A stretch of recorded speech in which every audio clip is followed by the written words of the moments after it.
lại mà lớn dễ lọc ốc đầy lại mà lớn bẹt lón เอาหมอกมาแก้ขันถ่ายดีเลย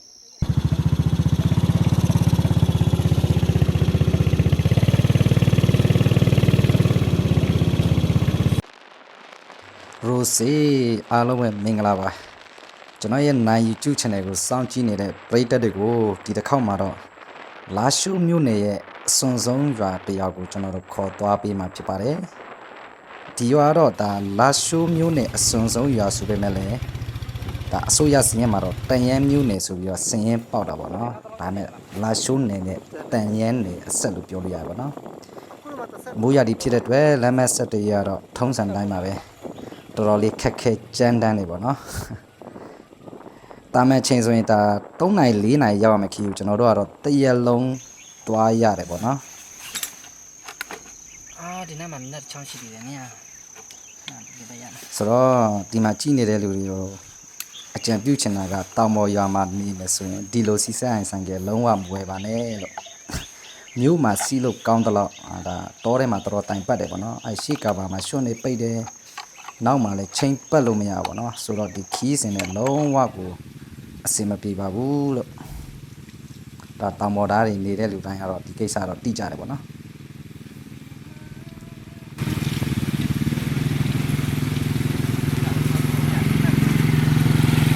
လမ်းတော်တော်လေးချော်ရကျွန်တော်ဘက်ကဒီလမ်းနေတယ်အတမန်နွေရဒီလောက်ဆိုရင်ဒီလမ်းကတော်တော်မောင်းလို့ကောင်းတဲ့လမ်းလို့ပြောလို့ရတယ်ဒါပေမဲ့မိုးရဒီကျတော့လုံးဝဆန့်ကျင်ဘက်ဖြစ်သွားတာတော်တော်လေးကိုမောင်းလို့အဆင်ပြေတော့ဆိုတော့ဒီကြီးရွာလေးမှာဆိုရင်ဒါတအန်းပလောင်တိုင်းသားတွေအများဆုံးနေထိုင်ကြတယ်ပေါ့နော်ဒီရွာတဝိုက်မှာလည်းအကုန်လုံးကဒီတအန်းပလောင်တိုင်းသားတွေနေထိုင်ကြတယ်ကျွန်တော်တို့ရောက်တဲ့ချိန်မှာညနေအလုပ်ဆင်းတဲ့ချိန်ပေါ့နော်အလုပ်ပြန်လာတဲ့ချိန်ကြကြိုက်သွားတာပေါ့နော်ဒီမှာရွာမြင်ကွင်းကတော်တော်လေးမိုက်ပါတယ်သူကတောင်တန်းကြားထဲမှာရွာတည်ထားတာပေါ့နော်ဒီရွာကတော့ကျွန်တော်တွားရမြရွာထဲမှာနည်းနည်းလေးအဆင်ပြေတဲ့ရွာလို့ပြောလို့ရတယ်ဝေးပေမဲ့လည်းသူတို့ရဲ့လူနေမှုပုံစံကတခြားရွာတဲ့ဆိုင်တော့အဆင်ပြေတယ်ပေါ့နော်နေပုံထိုင်ပုံတွေပုတ်ပုံစားပုံတွေတအားချွန့်ချွန့်ရဲထဲမှာမပါဘူးပေါ့နော်သူတို့ရိုးရဝတ်စုံအဆင်လေးနဲ့ဆိုရင်လည်းတွားနေတူတော့တန့်ပြန့်နေတာပေါ့နော်အိမ်နေဆိုရင်လည်းဒါတက်ပြည့်ရရှိတယ်တက်ကဲအိမ်နဲ့နဲတယ်ပေါ့နော်တွတ်တွေပါမိုးနိုင်ကြတယ်ပေါ့နော်ဆိုတော့ဒါလမ်းသွားရင်းနဲ့ကျွန်တော်တို့ရွာမရောက်ခင်သားလေးမှာလက်ကွက်ထဲဝင်လေးလာတာဖြစ်ပါတယ်ဟာတောတောင်တန်းကတော့ပြောစရာမလိုဘူးပေါ့နော်ဒါလုံးဝကိုမိုက်တယ်ရှုခွင်းတဘာဝတွေလုံးဝရှယ်ပဲ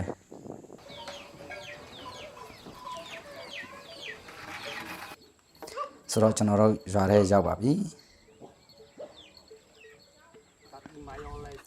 ရွာတော့ကျွန်တော်ဒရုန်းရုပ်ကက်နဲ့ရိုက်ထားတာပေါ့နော်ဒီရုပ်ကက်တွေကတော့ရုပ်တိတ်တော့အဆင်မပြေဘူးပေါ့နော်ဒီကျွန်တော်ဒရုန်းကနည်းနည်းလေးဈေးပေါ်တဲ့ဒရုန်းဖြစ်နေတော့မြင်ကွင်းကကျွန်တော်ပြချင်တယ်လို့ပြလို့မရဘူးပေါ့နော်တကယ်တမ်းဒီရွာအောက်ကနေရိုင်းတိမတိတာအပေါ်စည်းကနေရိုင်းမှလုံးဝမိုက်တာရွာထဲမှာတော့နည်းနည်းလေးဒီမှာမြင်တဲ့အတိုင်းပဲနည်းနည်းလေးရှွန့်နေပါလေများတယ်ပေါ့နော်ဒါပေမဲ့တန့်မြတ်နေပြရွာကတော့အမကြည့်လိုက်ပါအောင်အိမ်ရှိမှဆိုရင်လည်းအမိုက်တွေတက်တက်ရက်ရက်လေးလုံးဝမရှိဘူးတန်ရှင်းတက်ရက်နေတာပဲกินซ่าnắp vừa rồi mới có nắp tàu lao còn được นรันดา lao lần đã ให้มาสนามพะเนี่ยมันจะได้เอ๊ะสนามกาบาดดิဒီအိမ်မှာတော့သူကကလေးကဖျားနေတာပေါ့နော်ကလေးရောအဖွားလည်းသူကဖျားနေတယ်ကလေးကတော့နေမကောင်းပြောနေကိုယ်ပူတယ်ပပညာပေါ့နော်ကျမ်းမကြီးမကောင်းအဖိုးကလည်းအိမ်ရတယ်မထနိုင်ဘူးကျွန်တော်တို့ကစီးပါလာတယ်မနေ့ဖင်ကြရင်တော့မနေ့ကျရင်တော့စီးဝင်လို့တော့မနေ့ဖင်မနေ့ကျရင်တော့စီးလာယူဆိုတဲ့အကြောင်းလေးကျွန်တော်ပြောပြတာဖြစ်ပါတယ်ဒီကအင်ချီကဘာလို့ရှိမယ်ထင်တယ်40 50ပတ်ချာလေးလောက်ရှိတယ်ပေါ့နော်အိမ်ဒီရွာထဲမှာဒါဟိုရှေ့ရိုးရွာတိုင်းအိမ်ရှီတွေလည်းရှိတယ်ပေါ့နော်ခဏနေကြရင်တော့ကျွန်တော်ပြပါမယ်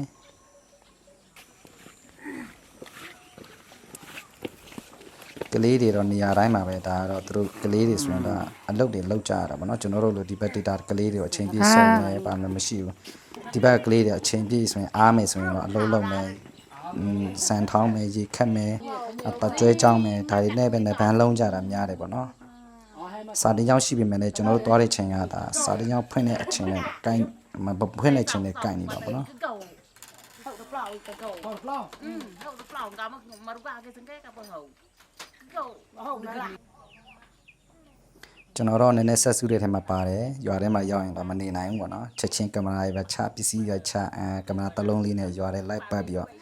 စကားလေးပြောမှပဲနည်းနည်းလေးအရတာတွေ့တာပေါ့နော်ဒါကျွန်တော်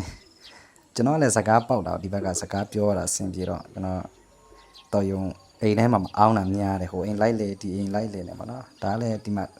အကုန်လုံးအဆင်ပြေမဲ့လေဒီလိုတချို့နည်းနည်းလေးချုပ်တဲ့အိမ်လေးတွေရှိတယ်ပေါ့နော်ဒီဘက်ကဘာလုပ်လဲဆိုတော့အဓိကတော့ဒီတောင်ယာစပါးဘိန်းတွေအဓိကစိုက်တာပေါ့နော်ဒါဘူဘစင်စိုက်ကလေးသူဒါလေးပဲလုပ်လာတာ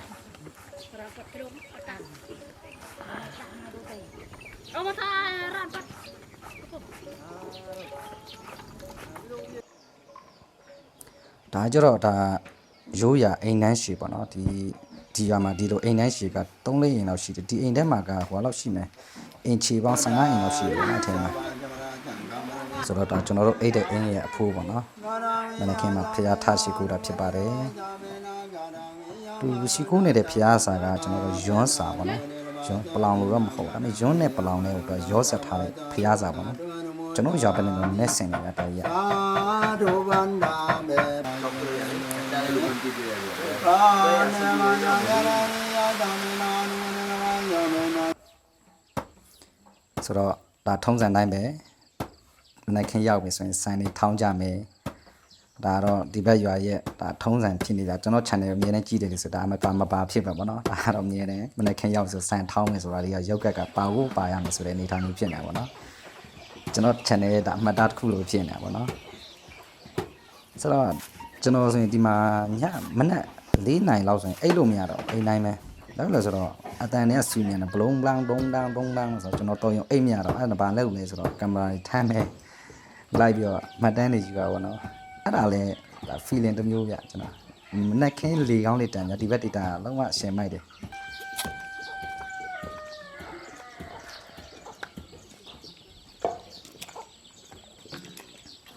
အဖွာ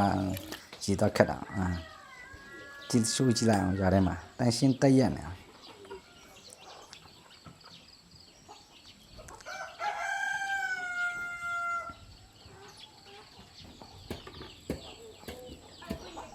စမ်းထောင်းတာလေးဒါသူတို့တရက်စာပဲထောင်းကြတာတော်လေးကိုအားစိုက်ရထောင်းရတာပေါ့နော်တော်ရုံအကျဉ်းသားမရှိဘူးဆိုရင်ကျွန်တော်တော့မှစမ်းထောင်းကြည့်ရတာပြီးခဲ့တဲ့ဗီဒီယိုမှာလည်းကျွန်တော်စမ်းထောင်းကြည့်တယ်လုံးဝဆင်မပြေဘူးတရက်လောက်ထောင်းလိုက်တာ10ချက်20လောက်တရက်လုံးဒီလက်တွေခြေတွေကိုက်သွားအဓိကဒီလက်မောင်းတွေပေါ့နော်ဆင်မပြေဘူးကျွန်တော်တက်ကတော့သူတို့တော့နည်းနည်းကျင်သားရနေပေါ့နော်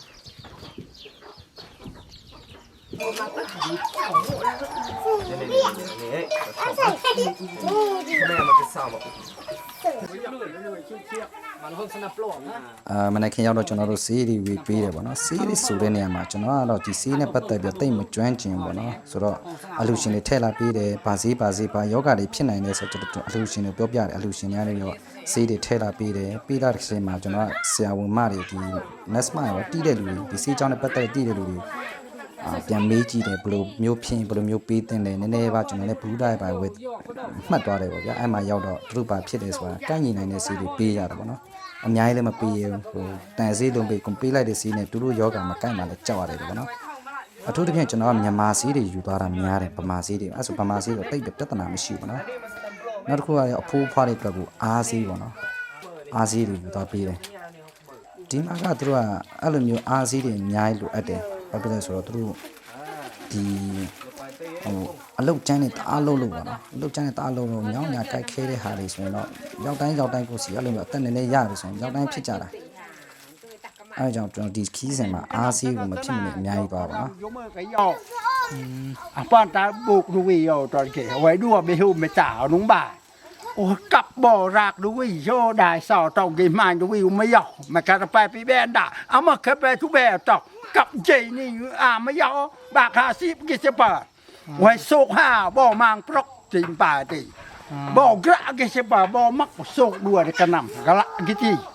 กะละช่วยเพชรช่วยน้องไม่ได้ยี่กายอีจีเสมอเฉพาะนุ้ยเฉพาะนุ้ยยาไว้สุขหาวยี่นี่ยี่ก้อนเคยดักสระมักจีอะไรဆိုတော့ခုနအဖိုးကတော့ဒါဒီ net ကိုကွယ်တဲ့အကြောင်းတွေပေါ့နော်ပြီးရင်တော့ကျွန်တော်ဒီအကြောင်းကိစ္စနဲ့ထပ်ပြောမယ်ပေါ့နော်အခုကတော့ကျွန်တော်တို့နောက်တစ်ယောက်ထပ်ပြီးခီးစမယ် တိတ်မရွေးတိတ်မဝေးတဲ့ရွာပေါ့နော်ဒါနောက်တစ်ရွာကျတော့ဒါပန်ရွက်လို့ခေါ်တဲ့ရွာကျွန်တော်ပြန်သွားမယ်ပေါ့နော်အဲ့ရွာမှာတော့ကျွန်တော်ဆေးတွေတိတ်မကြံတော့ဘူးကျွန်တော်အိတ်လည်းမအိတ်တော့ဘူးပေါ့နော်အချိန်လေးတိတ်မရကျွန်တော်တခြားဘက်ကိုခီးထွက်မှာဖြစ်လို့ဒီရွာမှာကျွန်တော်တို့နေမကောင်းတဲ့လူတွေဆွေးဆေးဟိုနည်းနည်းလေးလိုအပ်တဲ့လူတွေပဲအနေချင်းကိုခေါ်ပြီးတော့ကျွန်တော်တို့ဆေးဝေပေးမှာဖြစ်ပါတယ်ဒီရွာမှာလည်းဒီဘက်ရွာတော်တော်များများကပေါ့လေဒီဆေးပေးခိုင်းနေနဲ့ဝေးတယ်ကျမကြီးနဲ့ဝေးတော့အများစုကပါလဲဆိုသူနက်တွေပဲတခုဖြစ်ပြီဆိုရင်လည်းနက်ကိုပဲတွားအားကိုးကြတယ်တော့သူတို့ဘက်ကပြန်ကြည့်မယ်ဆိုရင်လည်းမှားဘူးပေါ့နော်ဘာလို့လဲဆိုတော့သူတို့အားကိုးရမရှိဘူးမဖျားနာတဲ့ဒီရေရှည်ဖျားတဲ့ပပညာဆိုရင်လည်းနက်ကိုပဲတော့ပူစောပတ်တာတယ်နက်ကိုကိုးကွယ်ရတော့မဟုတ်ဘူးအားကိုးရမရှိဘူးဖျားလည်းရှိဘူးအဓိကသူတို့ကဗုဒ္ဓဘာသာပဲသူတို့ဒါကိုးကွယ်ကြတယ်ပေါ့နော်ဒါပေမဲ့နက်ကိုလည်းသူတို့ဒီယုံကြည်ရတစ်ခုအနေနဲ့ပေါ့စိတ်ဖြေရတစ်ခုပေါ့နော်သူတို့ဖျားနာတဲ့ပညာဆိုရင်လည်းကြာပြီးယောဂါတွေဖြစ်ပြီဆိုရင်တော့အမှတွားပြီးတော့ကက်ကြတယ်တောင်းပန်တယ်ပေါ့နော်အဲ့လိုမျိုးလောက်ကြတာများတယ်ဒီဘက်ချမ်းမှာတော့ဆိုတော့ဒီခီးစင်မှာတော့ကျွန်တော်အများကြီးတော့မသွားနိုင်ဘူးအချင်းကြီးချောင်းတစ်ခုလည်းပါတယ်နောက်တစ်ခုကကျွန်တော်တို့ဆေးပစ္စည်းလည်းကုန်ပြီပေါ့နော်ပြီးတော့လမ်းမဆက်တရတာခတ်တော့ပြန်လာကြတယ်ပေါ့နော်ဆိုတော့လမ်းလည်းဟိုမှာမြင်တဲ့အတိုင်းပါပဲဘယ်လောက်ထိခတ်တယ်လဲဆိုရင်တော့ဒီရွာဘက်လမ်းဆိုရင်မြေသားတွေပဲအဲ့ဒီဘက်ကတော့တိတ်အနေမရှိဒီမှာကျတော့ကြောက်တင်မြေတွေနဲ့ပေါင်းတော့တော်တော်လေးကိုတိုင်ပတ်တယ်ပေါ့နော်တလိန်ချင်းဆိုင်ကမောင်းသွားတာโอเคပါဒီနေ့မှာတော့ကျွန်တော်ဒီလာရှိုးနယ်အစွန်ဆုံးရွာလော့ခေနဲ့ပန်ရွက်ရွာတွားခဲ့တဲ့ခီးစဉ်ဖြစ်ပါတယ်ဒီခီးစဉ်မှာတော့ဒါတိတ်အများကြီးတော့ပြောစရာတော့မရှိဘူးပေါ့နော်ကျွန်တော်လည်းခီးစဉ်အသွားပြန်အမြန်တွားခဲ့ရဆိုတော့တိတ်ပြီးတော့တင်ပြစရာတွေတိတ်မရှိနိုင်ခဲ့ဘူးပေါ့နော်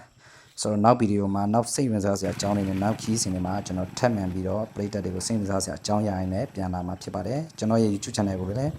ဒါစိတ်တိုင်းနေတဲ့ဆိုရင် subscribe လေးလုပ်ပေးသွားကြအောင်ပေါ့နော်